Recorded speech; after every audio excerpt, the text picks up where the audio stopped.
தண்ணி மட்டும் ஊற்றக்கூடாது, அது ரொம்ப முக்கியம். அடுத்து உப்பு உப்பு உப்பு போட்டுக்கலாம், ஒரு 1/2 டீஸ்பூன் போட்டுக்கோங்க உப்பு.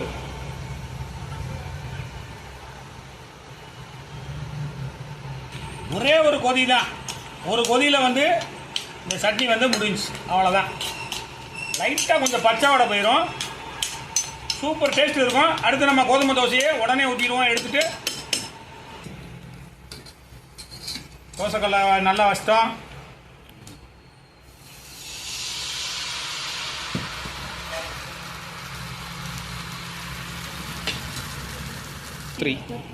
உங்களுக்கு தேவைன்னா எண்ணெய் வந்து ஊற்றிக்கிங்க, எண்ணெய் தேவையில்லைன்னா எண்ணெய் தேவையில்லை.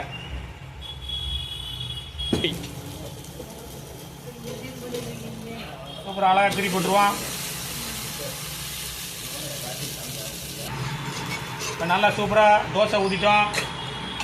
முக்கியமாக நம்ம வந்து அவசர சட்னிக்கு தான் நம்ம வந்து ஃபோக்கஸ் பண்ணுறது. அப்போ கூட ஏதாவது நம்ம சாப்பிட்றது கொடுக்கணுங்களா?